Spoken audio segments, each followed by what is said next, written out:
महाराष्ट्र राज्याचे माजी मुख्यमंत्री व विद्यमान उपमुख्यमंत्री एकनाथ शिंदे यांच्या मार्गदर्शनाखाली खासदार डॉक्टर श्रीकांत शिंदे यांच्या विशेष निधीमधून शिवसेना उपनेते दशरथ पाटील यांच्या सहकार्याने तसेच माजी नगरसेवक उमेश पाटील यांच्या प्रयत्नाने प्रमुख उपस्थितीमध्ये खारेगाव प्रभाग क्रमांक 9D मध्ये विविध विकास कामांचं उद्घाटन करण्यात आलंय। खारेगाव येथील अभिनव चौकाचं सुशोभीकरण करण्यात आलंय।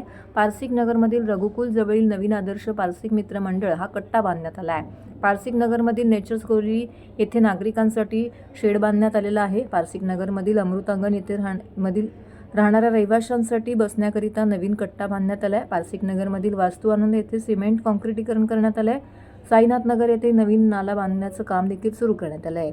या प्रसंगी माजी नगरसेवक उमेश पाटील, माजी नगरसेवक गणेश कांबळे, माजी नगरसेवक दिनेश कांबळे, उपविभाग प्रमुख रवींद्र पाटील, समाजसेवक शशी पाटील, खारेगाव शाखा प्रमुख राधे वराडकर, पारसिक नगर शाखा प्रमुख महेश गवारी, शाखा प्रमुख रोहन शिंदे, शाखा प्रमुख निनाद बोराडे, सिकंदर केणी, बाळकृष्ण म्हात्रे, गणेश परब, सचिन पाटील, राहुल पाटील, पूनम पाटील, सुजय पाटील, प्रफुल्ल म्हात्रे, कुणाल म्हात्रे, प्रशांत पाटील, जय पाटील, विक्रांत पारकर, माजी नगरसेवक अनिल सुकाळे, सतीश तळेकर, कळवा मुंब्रा विधानसभा सहसंघटक रचना पाटील, महिला संघटक अर्चना पाटील, शाखा संघटक निर्मला कदम, उपशाखा संघटक स्मिता आयरे, उपशाखा संघटक प्रियांका भरम, रेश्मा दळवी तसेच खारेगाव पारसिक नगरमधील रहिवासी मोठ्या संख्येने येथे उपस्थित होते।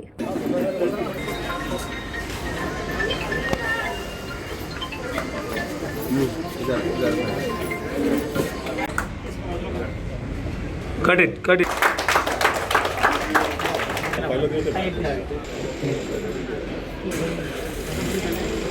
हो गायकवाड साहेब,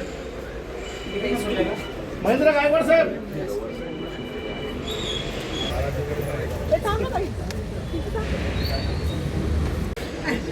सर उमेश पाटील नगरसेवक यांनी आपल्या आज इथे आमचे माननीय नगरसेवक उमेश पाटील साहेब आलेत। सांगितल्यावर कोणी करून देतो, पण न सांगता करून देणं हे सर्वात महत्त्वाचं आहे। पावसाळ्यामध्ये आम्ही इथं बसलो होतो, जवळ आम्ही 15-16 लोक होतो, त्याच वेळेला उमेश पाटील साहेब आले।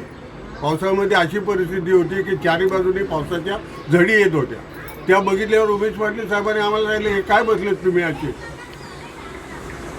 आम्ही विचारतो तर काय बसले पाहिजे, आम्ही रोजच्यासारखे बसलेलो होतो। तर बोलते भिजत बसण्यापेक्षा मी तुम्हाला ह्या शेडला म्हणजे रुंदीकरण करून देतो।